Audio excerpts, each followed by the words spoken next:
बिस्मिल्लाहिर्रहमानिर्रहीम। शुरू अल्लाह के नाम से जो रहमान और रहीम है। इक़रा बिस्मि रब्बिकल्लज़ी खलक़। पढ़ो ए नबी अपने रब के नाम के साथ जिसने पैदा किया। खलक़ल इंसान मिन अलक़। जमे हुए खून के एक लोथड़े से इंसान की तख्लीक की। इक़रा व रब्बुकल अकरम। पढ़ो और तुम्हारा रब बड़ा करीम है। अल्लज़ी अल्लम बिल क़लम। जिसने कलम के जरिए से इल्म सिखाया। अल्लमल इंसान मा लम यअलम। इंसान को वो इल्म दिया जिसे वो न जानता था। Assalamu alaikum, students and parents. We start our class with the name of Allah, who is the most beneficent and the most merciful. This is class 5 and it's the 7th video of science. In our previous video class, we have been completed our chapter number 3, okay, and our first semester midterm content has been completed. Now in this video we are going to take a brief review of all the chapters for your revision. Okay, the review of first semester midterm content, okay, content is that we start chapter number 1, keeping healthy. Okay, the chapter number 1, okay, the first topic is circulatory system in the human body. What is the circulatory system? The system in which the blood circulates around the body is known as circulatory system. In the human body, the circulatory system is made up of heart, blood vessels, okay, blood vessels. Okay, the circulatory system is of the human body is consists of the heart, blood vessels and blood. Okay, first of all we discuss the blood. Okay, blood is made up of plasma, red blood cell, white blood cells, okay, and platelets. Okay, what is the plasma? Plasma is mostly made up of water. Plasma ज़्यादातर water का बना हुआ होता है. red blood cells which give blood its red color, or red blood cells gives blood red color. White blood cells help to fight germs. Blood में जो white blood cells होते हैं वो जर्म्स के अगेंस्ट फाइट करते हैं. ठीक है, platelets which help blood to collect and to heal wounds. अगर बॉडी के ऊपर ज़ख़म लग जाते हैं तो उन ज़ख़म को दूर करते हैं ब्लड में मौजूद प्लेटिलेट्स, और ब्लड क्लॉटिंग करते हैं. खून बहना जो रुक जाता है वो प्लेटिलेट्स की वजह से रुकता है. ठीक है, the human blood is made up of plasma, red blood cell, white blood cell and platelets. ठीक है, ब्लड वेसल्स. ठीक है, there are 3 types of blood vessels. Blood vessels 3 तरह की होती हैं. एक होती हैं आर्टरीज, सेकंड होती है वेन्स और थर्ड होती हैं capillaries, blood capillaries. What are the arteries? Arteries are those blood vessels which carry oxygenated blood to all parts of the body. ऐसी ब्लड वेसल्स जो बॉडी में ऑक्सीजनेटेड ब्लड को supply करती हैं उसे कहा जाता है ऑक्सीजनेटेड, उसे कहा जाता है arteries. What is the oxygenated blood? ऐसा ब्लड जिसमें ऑक्सीजन गैस इंक्लूड होती है, शामिल होती है, उस ब्लड को कहते हैं ऑक्सीजनेटेड ब्लड. ठीक है, and the veins. What are the veins? The veins are blood vessels which bring back deoxygenated blood to the heart. ठीक है, वेन्स ऐसी ब्लड वेसल्स होती हैं जो पूरी बॉडी से डीऑक्सीजनेटेड ब्लड को कलेक्ट करके हार्ट तक पहुंचाती हैं. What is the deoxygenated blood? The blood in which the carbon dioxide gas is present. ठीक है, ऐसा ब्लड जिसके अंदर कार्बन डाइऑक्साइड गैस मौजूद होती है उसको कहा जाता है deoxygenated blood. ठीक है, what are the capillaries? Capillaries are small blood vessels, बहुत ही स्मॉल ब्लड वेसल्स होती हैं, ठीक है, जो कि ज्वाइन करती हैं वेंस और आर्टरीज़ को आपस में, ठीक है, आर्टरीज़ और वेंस को आपस में ज्वाइन करती हैं ब्लड कैपिलरीज, और ऑर्गन्स को कवर करके वहाँ तक ऑक्सीजनेटेड ब्लड को सप्लाई करती हैं, वहीं से डीऑक्सीजनेटेड ब्लड को रिसीव करती हैं। Clear? The next topic is the heart. What is the heart? The heart is a muscular organ. Heart एक मस्कुलर ऑर्गन होता है जो मसल से बना हुआ होता है। Heart is the pumping organ, एक पंपिंग ऑर्गन होता है, कंटिन्यूसली इसके मसल्स कॉन्ट्रैक्ट होते हैं और रिलैक्स होते हैं, ठीक है, कॉन्ट्रैक्ट और रिलैक्स होने की वजह से इसको पंपिंग ऑर्गन हार्ट को कहा जाता है, ठीक है। पंपिंग ऑर्गन पंप करने की वजह से दरअसल जो बॉडी में ब्लड फ्लो करता है, हार्ट के पंप करने की वजह से बॉडी में जब हार्ट कॉन्ट्रैक्ट होता है तो कॉन्ट्रैक्ट होने की वजह से ऑक्सीजनेटेड ब्लड जो है वो वेंस में चला जाता है और वेंस उस ऑक्सीजनेटेड ब्लड को पूरी बॉडी में सप्लाई करती हैं, ठीक है। और जब हार्ट रिलैक्स होता है तो उसके अंदर वेंस के थ्रू डीऑक्सीजनेटेड ब्लड हार्ट के अंदर आ जाता है, ठीक है, फिर वहाँ से वो लंग्स में ऑक्सीजनेशन के लिए चला जाता है, ठीक है। In the human body the human heart consist of 4 chambers. Human heart 4 chambers पर कंसिस्ट करता है, में 2 ऑरिकल्स होते हैं और 2 वेंट्रिकल्स होते हैं। क्लियर? 2 ऑरिकल्स होते हैं और 2 वेंट्रिकल्स होते हैं। उसके बाद हमारे पास नेक्स्ट टॉपिक आ जाता है contagious and non contagious disease. Contagious और what are the contagious disease? The disease what are the contagious disease? वो डिजीज़ जो किसी इन्फेक्टेड पर्सन से ठीक है, या किसी पेशेंट से किसी दूसरे पर्सन्स में ट्रांसफ़र हो जाएं या वहाँ से स्प्रेड आउट हो जाएं, उन डिजीज़ को कहा जाता है कंटेजियस डिजीज़, ठीक है। The disease which spread out और transmitted by contact by person suffering from the disease is known as contagious disease, ठीक है। ऐसी डिजीज़ जो कि किसी इन्फेक्टेड पर्सन से या किसी सफरिंग पर्सन से जो है ट्रांसफ़र हो जाए या स्प्रेड आउट हो जाए, ठीक है, उस डिज़ीज़ को कहा जाता है contagious disease. For example cold, influenza, flu, ठीक है, measles, tuberculosis, chicken pox, ringworm and cholera are the some examples of contagious disease, ठीक है। Contagious disease virus, harmful bacteria, fungi and other parasites cause them. ये बीमारियां virus से भी हो सकती हैं, बैक्टीरिया से भी हो सकती हैं, फंगाई से भी हो सकती हैं और साथ साथ दूसरे पैरासाइट्स के से भी ये बीमारियां फैल सकती हैं। Now the second is the non-contagious disease. What is the non-contagious disease? Some disease are not transmitted from one person to another. वो कुछ ऐसी होती हैं डिज़ीज़ जो 1 person to another person transfer नहीं होती, ना ही वो स्प्रेड आउट हो सकती हैं। उन डिज़ीज़ को कहा जाता है नॉन कंटेजियस डिज़ीज़, ठीक है। For example asthma, cancer, diabetes, heart disease, hypertension, mental disorders, malnutrition, obesity and gum inflammations, ठीक है, are examples of non contagious disease, ठीक है। Non contagious disease useful and harmful drugs. Useful and harmful drugs. What are the drugs? Drugs are substances that can change the way the body behaves when they are taken into the body, ठीक है। Drugs ऐसे substances होते हैं जब जिनको हम अगर उनके अपनी बॉडी में जब वो हमारी बॉडी में इंटर होते हैं तो हमारी बॉडी के बिहेव्स को चेंज कर देते हैं, ठीक है। हमारी बॉडी के बिहेव्स को चेंज कर देते हैं, बॉडी के फंक्शंस को चेंज कर देते हैं, वो ड्रग्स कहा जाता है। कुछ होती हैं मेडिसिनल ड्रग्स। मेडिसिनल ड्रग्स जो मेडिसिन्स के तौर पर ली जाती हैं, डिजीज़ के इलाज के लिए, बीमारियों के इलाज के लिए जो ड्रग्स यूज़ की जाती हैं उनको कहा जाता है मेडिसिनल ड्रग्स, ठीक है, उनको कहा जाता है मेडिसिनल ड्रग्स, ठीक है। मेडिसिनल ड्रग्स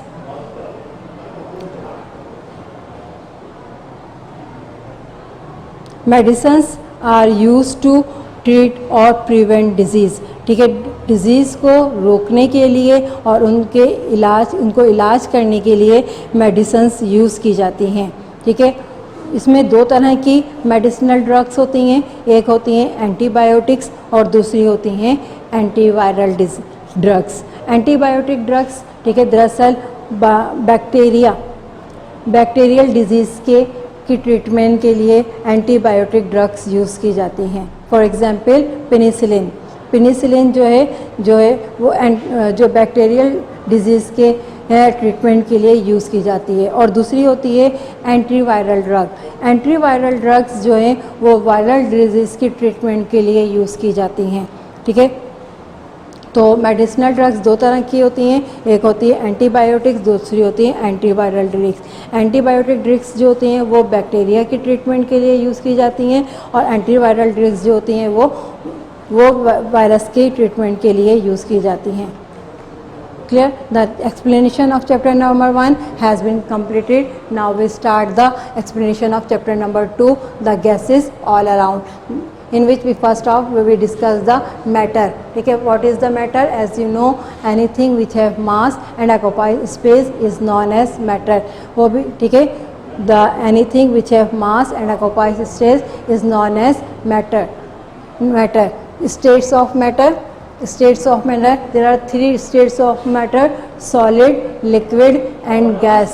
ठीक है, solid, liquid and gas. What are the properties of solids? ठीक है, we have discussed in our previous lecture. ठीक है, solids have definite shape, solids have definite volume, solids cannot flow, solid can be compressed. Solids की shape definite नहीं होती, अपनी shape definite होती है, अपनी शेप को चेंज नहीं कर सकते। सॉलिड्स का वॉल्यूम डेफिनेट होता है, इनका वॉल्यूम चेंज नहीं हो सकता। Solids can not flow, solids flow नहीं कर सकते। जिस तरह से लिक्विड और गैसेस जो हैं वो फ्लो कर सकती हैं, इस तरह से सॉलिड्स जो हैं वो फ्लो नहीं कर सकते। ठीक है, solids can not be compressed, solid को कंप्रेस नहीं किया जा सकता। ठीक है, this are the properties of solids. What are the properties of liquids? ठीक है, liquids have definite volume, liquids का वॉल्यूम भी डेफिनेट होता है, but they do not have definite shape, लेकिन इनकी शेप डेफिनेट नहीं होती। इनको हम जिस कंटेनर में रखते हैं ये उस कंटेनर की शेप में आ जाते हैं। फॉर एग्जांपल, अगर हम इनको ग्लास में रखेंगे तो ग्लास की शेप आ जाएगी लिक्विड की, अगर हम इनको जग में रखेंगे तो जग की शेप में आ जाएंगे liquids. They do not have definite shape. ठीक है, they can flow but can not be compressed, ये फ्लो तो कर सकते हैं, ठीक है, लेकिन ये कंप्रेस्ड नहीं हो सकते।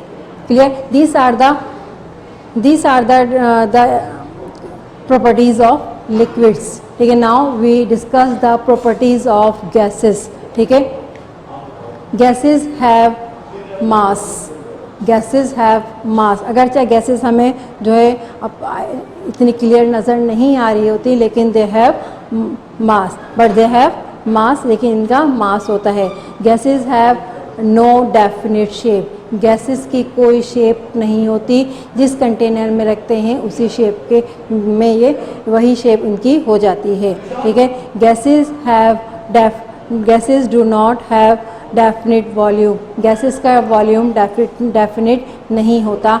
अगर हम इनको छोटे कंटेनर में रखते हैं तो इनके पार्टिकल्स एक दूसरे के क्लोज हो जाते हैं और इनका वॉल्यूम कम हो जाता है। अगर हम उसी गैस को किसी दूसरे बड़े कंटेनर में रखेंगे तो उनके जो पार्टिकल्स है वो कंटेनर में फैल जाएंगे, इनका वॉल्यूम ज़्यादा हो जाएगा। So the gases do not have definite volume. ठीक है,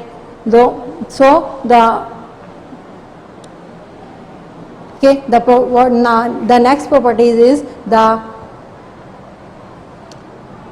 properties gases around us. The next topic is gases around us. ठीक है, जब हम भाग रहे होते हैं या जब हम प्लांट्स की लीव्स को हिलता हुआ देखते हैं तो हम फील करते हैं एयर को कि हमारे अराउंड जो है वो एयर मौजूद है और एयर के अंदर डिफरेंट जो है गैसेस मौजूद होती हैं। ठीक है, there is a thick layer of air, ठीक है, अराउंड सराउंडेड द अर्थ के सराउंडेड में एयर की एक लेयर मौजूद होती है और उस लेयर को कहा जाता है एटमॉस्फेयर। ठीक है, अर्थ के सराउंडेड एयर की एक लेयर मौजूद होती है, उस एयर की लेयर को कहा जाता है एटमॉस्फेयर, ठीक है। और ये लिविंग ऑर्गेनिजम्स को सरवाइव करने के लिए इस एयर का मौजूद होना बहुत ज़्यादा ज़रूरी होता है, ठीक है। इस एयर के बगैर लिविंग ऑर्गेनिजम्स अर्थ पर सरवाइव नहीं कर सकते। इसमें air around us is mainly made up of the different gases. हमारे अराउंड जो एयर है ये डिफरेंट गैसेस पर मौजूद होती हैं। इसमें होती है nitrogen gas, oxygen gas, carbon dioxide gas, water vapours, ठीक है। इसके अलावा tiny amount of noble gases, ठीक है। लाइक नोबल गैसेस कौन कौन सी होती हैं? हीलियम, आर्गन और नियोन, ये गैसेस मौजूद होती हैं। और ये एयर्स में ये जो गैसेस मौजूद हैं, इन गैसेस के डिफरेंट यूजेस होते हैं, ठीक है। हम यहाँ पे डिस्कस करेंगे यूजेस ऑफ गैसेस, ठीक है। First in which the first is the oxygen, use of oxygen. What is the use of the oxygen? ठीक है, वी ब्रीथ, ठीक है, वी टेक इन ऑक्सीजन, ठीक है, ड्यूरिंग रेस्पिरेशन। जब रेस्पिरेशन में लिविंग ऑर्गेनिज्म ऑक्सीजन गैस को अपनी बॉडी के अंदर इंटर करते हैं। Clear? The living organism need oxygen for the process called respiration. Living organism को रेस्पिरेशन के लिए ऑक्सीजन गैस की नीड होती है, ठीक है। इसके अलावा जो है जो सिलेंडर्स में फिल की जाती है ऑक्सीजन गैस, ठीक है, सिलेंडर्स को स्क्यूबा डाइवर्स यूज़ करते हैं स्क्यूबा डाइविंग के लिए, ठीक है। इसके अलावा हॉस्पिटल्स में जो है वो आर्टिफिशियली जो है वो ऑक्सीजन प्रोवाइड करने के लिए इन सिलेंडर्स को यूज़ किया जाता है। उसके बाद ऑक्सीजन सपोर्ट बर्निंग, ऑक्सीजन जलने में हेल्प करती है। जितने भी बर्निंग के प्रोसेस होते हैं, ठीक है, ये इनमें हेल्प करती है oxygen. Without oxygen burning is not possible. Clear? In welding oxygen is use to produce oxy acetylene flame, ठीक है। वेल्डिंग में जो फ्लेम बनता है उसमें ऑक्सीजन गैस को यूज़ किया जाता है ऑक्सी एसिटाइलिन फ्लेम प्रोड्यूस करने के लिए, ठीक है। Next is the carbon dioxide gas. Carbon dioxide gas is necessary for plants. Plants के लिए बहुत ज़्यादा ज़रूरी होती है। प्लांट्स में को पता है प्लांट्स अपनी फूड खुद प्रिपेयर करते हैं। प्लांट्स मेक देयर फूड, ठीक है, by the process of photosynthesis. Plants अपनी फूड फोटोसिंथेसिस के प्रोसेस के थ्रू खुद प्रिपेयर करते हैं, ठीक है। तो इस फोटोसिंथेसिस के प्रोसेस के लिए उनको नीड होती है कार्बन डाइऑक्साइड गैस की। और ये carbon dioxide gas plants environment से एब्जॉर्ब करते हैं उनके लीव्स में मौजूद स्टोमेटा के थ्रू, ठीक है। तो ये कार्बन डाइऑक्साइड गैस प्लांट्स में जो है फोटोसिंथेसिस के प्रोसेस के लिए यूज़ की जाती है। इसके अलावा कार्बन डाइऑक्साइड गैस सपोर्ट करती है बर्निंग में, ठीक है। Sorry, carbon dioxide gas does not support in burning. Burning में सपोर्ट नहीं करती, इसलिए इसको फायर एक्सटिंग्विशर के तौर पर यूज़ किया जाता है। Carbon dioxide gas can be use to fire extinguish the fires. आग को बुझाने के लिए कार्बन डाइऑक्साइड गैस को यूज़ किया जाता है। इसके अलावा जो हम फिजी ड्रिंक्स यूज़ करते हैं, कोल्ड ड्रिंक्स वगैरह यूज़ करते हैं, कोल्ड ड्रिंक्स में कार्बन डाइऑक्साइड गैस डिज़ोल्व की जाती है उनके टेस्ट को फिजी बनाने के लिए, टेस्ट को बहुत अच्छा बनाने के लिए कोल्ड ड्रिंक्स के अंदर जो है वो कार्बन डाइऑक्साइड गैस। अब जो फूड यूज़ करते हैं, फूड को प्रिजर्व करने के लिए लिक्विड नाइट्रोजन यूज़ की जाती है, ठीक है। इसके अलावा पैकिंग फूड्स में नाइट्रोजन गैस फिल की जाती है।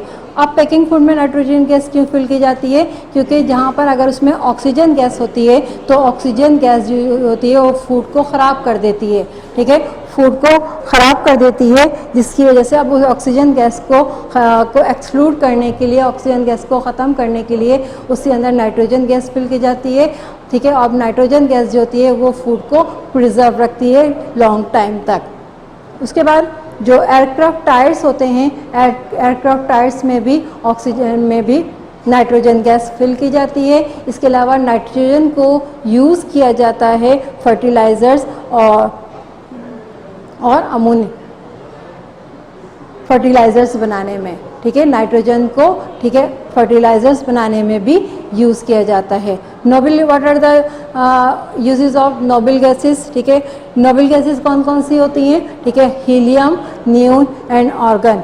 हीलियम, नियोन और आर्गन जो ये नोबल गैसेस हैं, और नोबल गैसेस को जो है वो इनको भी डिफरेंट डेली लाइफ में यूज़ किया जाता है। नोबल गैसेस इनएक्टिव गैसेस होती हैं, ये एयर में बहुत माइनर टाइनी अमाउंट में मौजूद होती हैं, ठीक है। हीलियम एक नोबल गैस है which is use in to fill airship and air balloons, जिसे एयरशिप एयर बलून्स में यूज़ किया जाता है, ठीक है, balloons.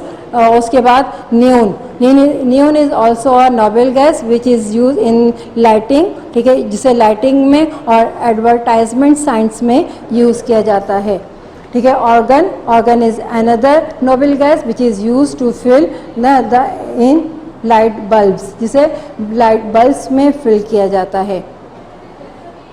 okay. So the explanation of chapter number 2 has been completed. Now we start the explanation of chapter number 3, changing states of matter. The first topic is changing of states, ठीक है, ठीक है, the changing of states, ठीक है।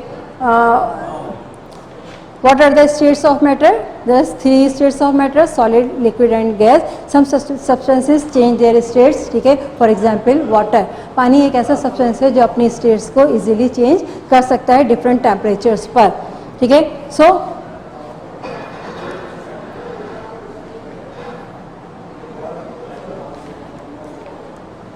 अच्छा, इसमें अभी एक टॉपिक रहता है हमारा air content in the soil. हम पहले ये डिस्कस कर लेते हैं air content in the soil, ठीक है। एयर जो है वो सॉइल में भी मौजूद होती है, मट्टी में भी मौजूद होती है। इसके लिए हमने आपको एक एक्सपेरिमेंट बताया था ड्यूरिंग अपनी लेक्चर, ठीक है। जब हम सॉइल के अंदर वाटर डालते हैं तो उसके अंदर बबल्स निकलते हैं सॉइल में से, ठीक है। बबल्स का निकलना ये प्रूव करता है कि सॉइल के अंदर एयर मौजूद होती है, और ये एयर जो होती है जो सॉइल के अंदर एनिमल्स रहते हैं, फॉर एग्जांपल अर्थवर्म, आंट्स, ठीक है, और तो इनकी रेस्पिरेशन के लिए वो एयर ज़रूरी होती है, ठीक है। इसके अलावा air as an insulator, air को इंसुलेटर के तौर पर यूज़ किया जाता है, ठीक है। इंसुलेटर के तौर पर काम करती है air. What are the insulator? Those substances we do not conduct heat easily are known as insulators. ऐसे सब्सटेंसेज जिनमें जो कि हीट को कंडक्ट नहीं कर सकते इजीली, ठीक है, उनको कहा जाता है इंसुलेटर्स, और एयर जो है एज अ इंसुलेटर काम करती है, ठीक है। इसमें जो है एग्जाम्पल हमारे पास वुलन क्लॉथ्स से। वुलन क्लॉथ्स क्या है कि वुलन क्लॉथ्स में पोर्स होते हैं, ठीक है, तो उन पोर्स के अंदर जो है एयर फिल हो जाती है, एयर फिल हो जाती है, जिसकी वजह से ये वुलन क्लॉथ्स और एयर दोनों इंसुलेटर का काम करते हैं। अब ये हीट को एब्जॉर्ब, ठीक है, को प्रिवेंट करते हैं, रोकते हैं। अब बॉडी की जो हीट है उसको कोल्ड एनवायरनमेंट में जाने से रोकते हैं, ठीक है। ये उसके बाद double glass window. Double glass window में डबल ग्लास यूज़ किए जाते हैं, और दोनों ग्लास के बिटवीन जो होते हैं वो एयर मौजूद होती है, और ये एयर जो है एज अ इंसुलेटर काम करती है, एज अ इंसुलेटर काम करती है। अब जो अगर एनवायरनमेंट का टेम्परेचर कम है तो और रूम की हीट को ये अपने हाई टेम्परेचर से लो टेम्परेचर में जाने से रोकती है, ठीक है, डबल ग्लास विंडो। और अगर गर्मियों में इन्वायरमेंट का टेम्परेचर ज़्यादा है और रूम में जो एयर कंडीशन रूम है, तो इन्वायरमेंट की हीट को एयर कंडीशन रूम में आने से ये डबल ग्लास विंडो रोकती है, तो एज अ इंसुलेटर वर्क कर रही है। इसके अलावा पॉलीस्टायरीन, ठीक है, बबल रैप्स, ठीक है, फीदर्स और फर, ठीक है, ये सब ये काम एज अ इंसुलेटर वर्क करते हैं। Now the explanation of chapter number 2 has been completed. Now we start the chapter number 3, ठीक है, changing states of matter, changing of states, ठीक है, when water loses heat. States water matter अपनी 3 states में मौजूद होते हैं: solid, liquid and gas, ठीक है। solids वो इसमें बाद सब्सटेंसेस ऐसे होते हैं जो अपनी स्टेट्स को इजीली चेंज कर सकते हैं। फॉर एग्जांपल वाटर एक ऐसा सब्सटेंस होता है जो कि जो है डिफरेंट टेम्परेचर्स पर अपने स्टेट्स को चेंज कर लेता है, ठीक है। जब व्हेन वाटर लूजेस हीट, जब वाटर अपनी हीट को लूज़ करते हैं, तो 2 प्रोसेसेस यहाँ पे हम डिस्कस करेंगे, एक फ्रीजिंग और दूसरा condensation. What is the freezing? The change of liquid into solid, the change of liquid into solid is known as freezing. liquid का solid में convert होना कहलाता है freezing, कहलाता है फ्रीजिंग, ठीक है। अब क्या होता है कि यहाँ पर जो वाटर है, ठीक है, ये अपनी हीट को लूज़ कर देता है। लूज़ करने की वजह से, ठीक है, इसका जो है ये लिक्विड स्टेट से सॉलिड स्टेट में कन्वर्ट हो जाता है। When a liquid change into a solid, ठीक है, is the change of liquid into a solid is known as freezing. Freezing, the temperature at which a solid change into a liquid change into a solid is known as freezing point, ठीक है। वो temperature जिस पर liquid solid में change होता है उसको कहा जाता है freezing point. The condensation, the change of gas the change of gas into liquid is known as condensation, ठीक है। गैस का लिक्विड में कन्वर्ट होना कहलाता है कंडेंसेशन, ठीक है। कंडेंसेशन, अब देखते हैं कि इसमें क्या होता है कि वाटर वेपर जब कंडेंस हो जाते हैं, उनका टेम्परेचर कम हो जाता है, तो वो दोबारा जो है कूल डाउन हो जाते हैं। ठंड कूल डाउन होने के बाद टाइनी वाटर ड्रॉपलेट्स में कन्वर्ट हो जाते हैं और इस प्रोसेस को कहा जाता है कंडेंसेशन। कंडेंसेशन, इसमें हमने ग्लास एग्जाम्पल ली थी वाटर ग्लास की। Water the change of gas into a liquid is called condensation, ठीक है। Now the when water gains heat, जब वाटर हीट गेन्स करते हैं तो उसमें क्या चेंजिंग आती है उसकी स्टेट्स में, ठीक है। इसमें हम 3 प्रोसेस डिस्कस करेंगे, मेल्टिंग, ठीक है, बॉइलिंग एंड एवापोरेशन, ठीक है। मेल्टिंग क्या है कि the change of solid into liquid, the change of solid into liquid is known as melting. Solid state का लिक्विड स्टेट में कन्वर्ट होना कहलाता है मेल्टिंग, कहलाता है मेल्टिंग, ठीक है। The temperature at which a solid change into a liquid is known as its melting point, और वो टेम्परेचर जिस पर सॉलिड अपने लिक्विड स्टेट में कन्वर्ट होता है उस टेम्परेचर को कहा जाता है melting point. Melting point, boiling, the change of liquid into a gas is known as boiling. Liquid का गैस में कन्वर्ट होने का प्रोसेस कहलाता है बॉइलिंग, ठीक है। The change of liquid into a gas is known as boiling and the temperature at which the water boils, ठीक है, is known as its boiling point, ठीक है। The boiling point of water is 100 degree centigrade. The boiling point of water is 100 degree centigrade and the freezing point of water is 0 degree centigrade. The evaporation, ठीक है, the change of liquid into a gas below its boiling point is known as evaporation. ये भी क्या है, इसमें भी liquid gas में convert हो रहा है बॉइलिंग की तरह, लेकिन ये बॉइलिंग पॉइंट से लो टेम्परेचर पर होता है, बॉइलिंग पॉइंट से कम टेम्परेचर पर होता है। अगर जो है तो उसको कहा जाता है एवापोरेशन, ठीक है। The change of liquid into a gas, ठीक है, below the boiling point is known as evaporation, ठीक है। Evaporation, evaporation rate depends on, ठीक है, on the following factors. Evaporation जो है डिफरेंट फैक्टर्स पर डिपेंड करता है। कौन कौन से फैक्टर्स पर डिपेंड करता है? टेम्परेचर ऑफ द सराउंडिंग, ठीक है। अगर टेम्परेचर ज़्यादा होगा तो एवापोरेशन का रेट भी बढ़ जाएगा, ठीक है। अगर टेम्परेचर ज़्यादा होगा तो एवापोरेशन, अगर pressure of presence of winds, ठीक है, अगर वाइंड्स की स्पीड ज़्यादा होगी तो एवापोरेशन का रेट भी बढ़ जाएगा, ठीक है। थर्ड है सरफेस एरिया। सरफेस एरिया जितना लार्ज होगा, ठीक है, एवापोरेशन का रेट भी उतना ज़्यादा बढ़ जाएगा।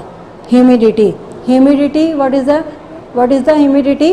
The amount of water vapour in the atmosphere is known as humidity. The amount of water vapour, environment में वाटर वेपर्स का अमाउंट कहलाता है ह्यूमिडिटी, ठीक है। ह्यूमिडिटी अगर ज़्यादा होगी तो एवापोरेशन का प्रोसेस स्लो हो जाएगा। अगर ह्यूमिडिटी ज़्यादा होगी तो एवापोरेशन का प्रोसेस स्लो हो जाएगा, अगर ह्यूमिडिटी कम होगी तो एवापोरेशन का प्रोसेस तेज़ हो जाएगा। Now the next topic is water cycle. Water cycle, the continuous movement of water from the earth surface to the air and back to the air onto the earth surface again, ठीक है, is known as water cycle. The continuous movement of water water from the earth surface to the air and from the air to the earth surface is known as water cycle. ठीक है, in the water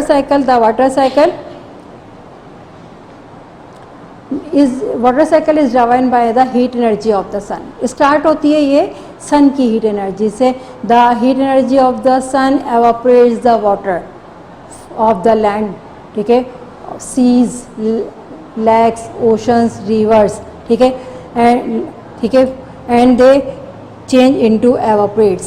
sun heat जो होती है ज़मीन पर मौजूद पानी, समंदरों, सी, लेक्स, पॉन्ड्स, रिवर्स, ठीक है, इनके वाटर्स को एवापोरेट्स कर देती है.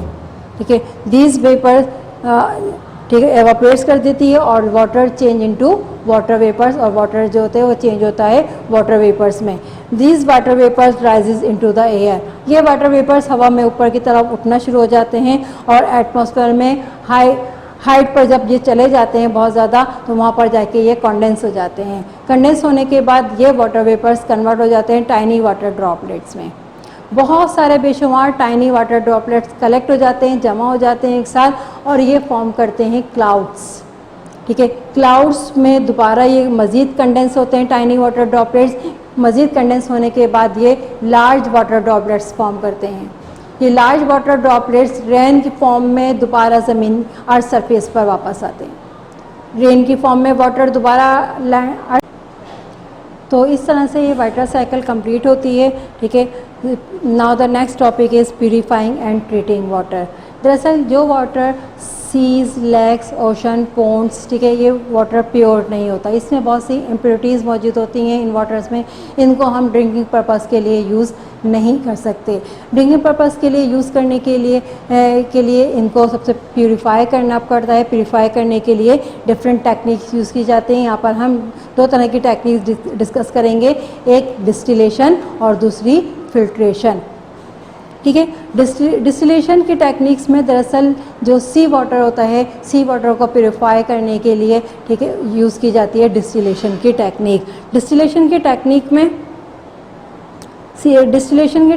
में सी वाटर को दरअसल बॉयल किया जाता है डिस्टिलेशन फ्लास्क में. ठीक है, जब सी वाटर अपने बॉइलिंग पॉइंट तक पहुंचता है तो बॉयल होना शुरू हो जाता है और फिर वो स्टीम बनना शुरू हो जाती है डिस्टिलेशन फ्लास्क के अंदर.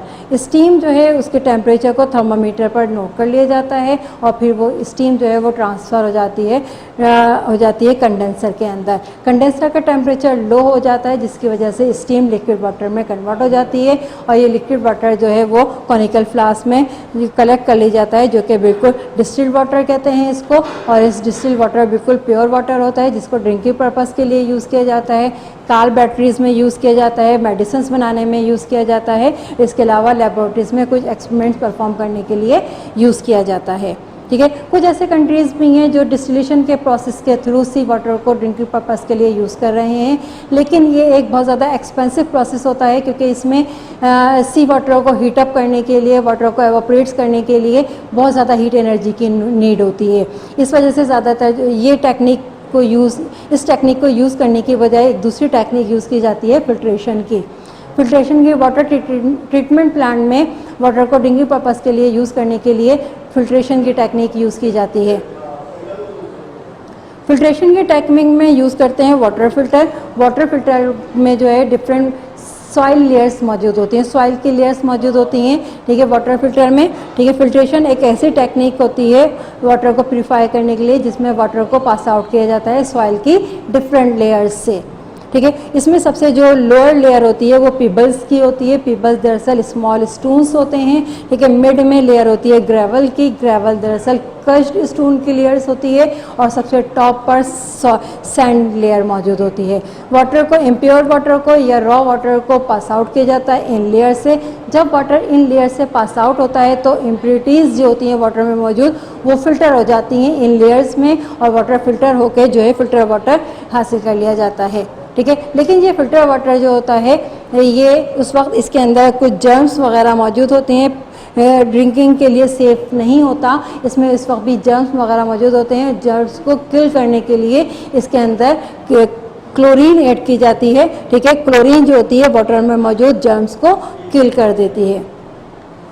ठीक है, पॉल्यूटेड वाटर क्या होता है? ऐसे वाटर जिसके अंदर डिफरेंट जर्म्स मौजूद होते हैं या पॉइजनस मेटल्स मौजूद होते हैं, ठीक है, या फिर एल्गा मौजूद होते हैं, ठीक है, उसको कहा जाता है पॉल्यूटेड वाटर, ठीक है। Polluted water clear? The explanation of chapter number 3 has been completed. The explanation of all syllabus of first semester midterm content has been completed. Now you will complete your work from week number 1 to week number 7, ठीक है, in proper way, ठीक है। You must maintain your title pages, ठीक है, of chapters and weeks in proper way, ठीक है, and mention date on each page, ठीक है, और हर पेज पे आपने डेट मेंशन करनी है, चैप्टर के टाइटल पेज बनाने हैं आपने, जब वीक के टाइटल पेज मेंटेन करने हैं, और इसके साथ साथ आपने अपना इंडेक्स बनाना है, ठीक है। आपने कॉपीज़ का इंडेक्स बनाना है like this.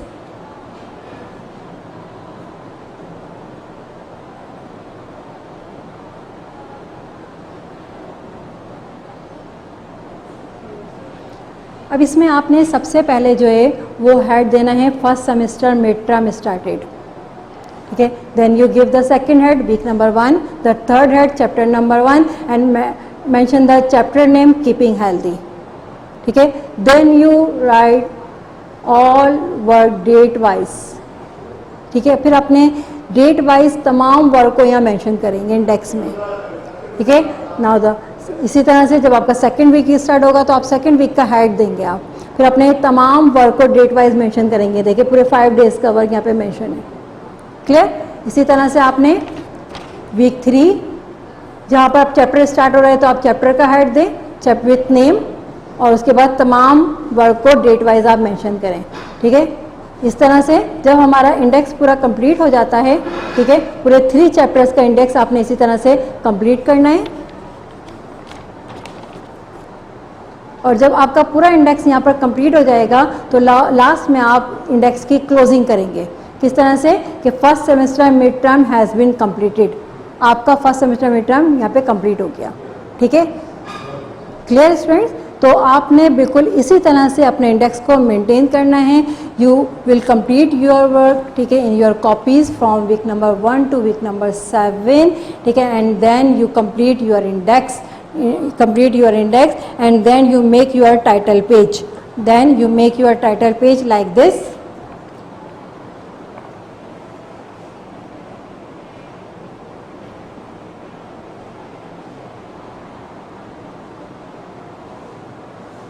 First semester midterm has been completed.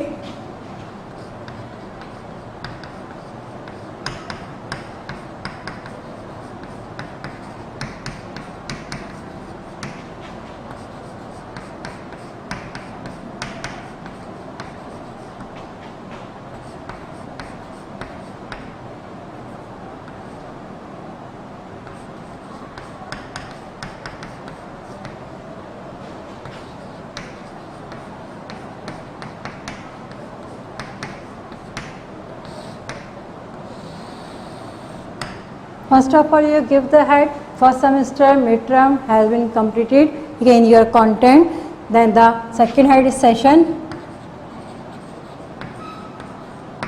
2020-2021 class 5 content.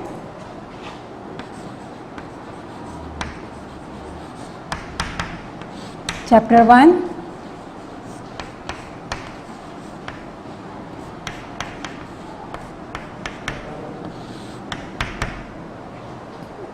keeping healthy.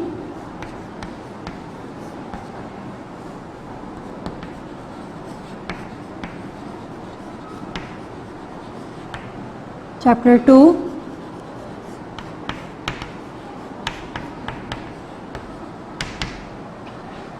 gases all around.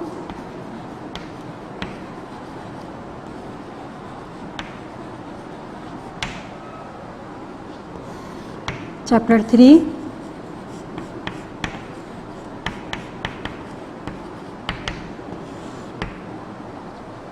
changing states of matter.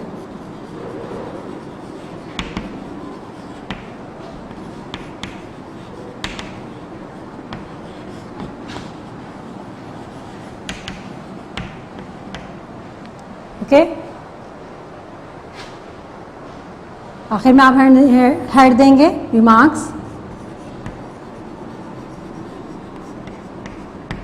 Remarks, stamp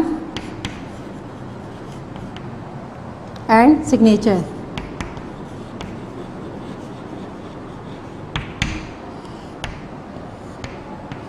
First of all, you give the head. The first semester midterm has been completed. Now the second head session 2020-21. The third is class 5.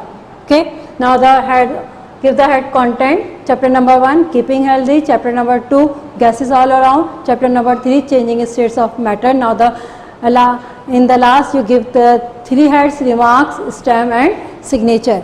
Okay. So you complete your work. Okay. You will complete your work in your copies from week number 1 to week number 7 in proper way. ठीक है, and maintain your index. ठीक है, maintain your index and make your title page, make your content. ठीक है, and then submit your copies in the school. Submission of copies has been started. ठीक है, then for checking, so you complete your work and submit your copies in the school. Okay. Now we describe the paper pattern. Now I am going to introduce you first semester midterm paper. Total marks paper 30. Time allowed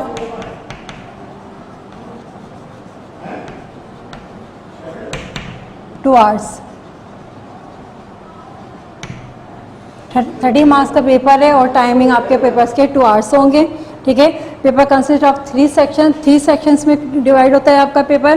ठीक है, the section A,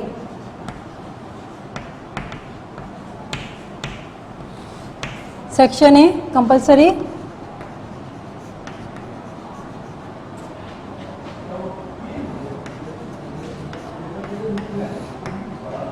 it is MCQs based question.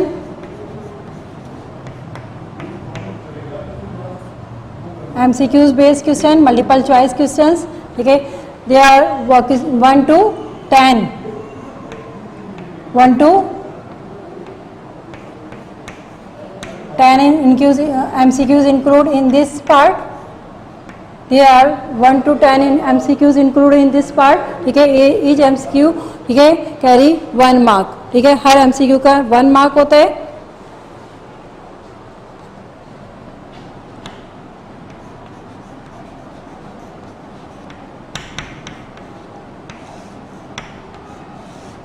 Now the section B,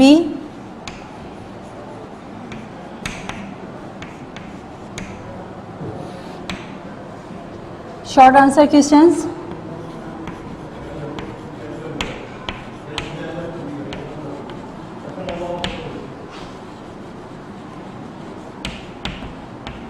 Short answer questions. Marks of section B is 20, 10. 10 marks का section है ये भी, इसके भी 10 marks हैं.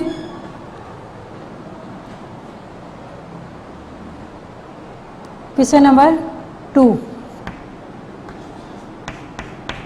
Question number 1 and question number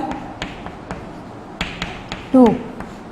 ठीक है, it consist of 5 parts A, B, C, D.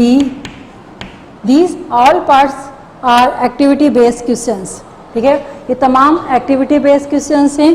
ठीक है, जो वर्कबुक से रिलेटेड भी हो सकते हैं आपकी, कि वर्कबुक में जो टेबल्स हैं, ठीक है, अच्छी तरह से उन टेबल्स की प्रिपरेशन कीजिएगा इस पार्ट को अटैम्प्ट करने के लिए. यहाँ पे आपको कोई चॉइसेस नहीं मिलती हैं, इसमें सारे पार्ट्स आपको अटैम्प्ट करने होंगे कि 2 मार्क्स का हर पार्ट है ये.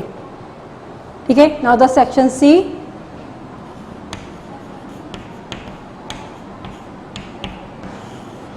सेक्शन सी मार्क्स 10 मार्क्स के. ठीक है, attempt any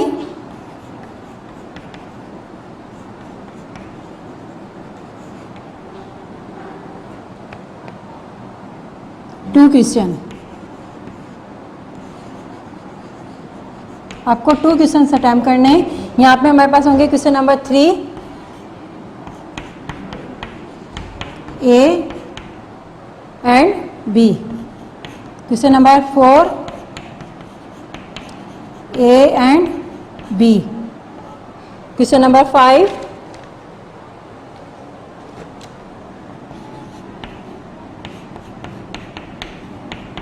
A and B।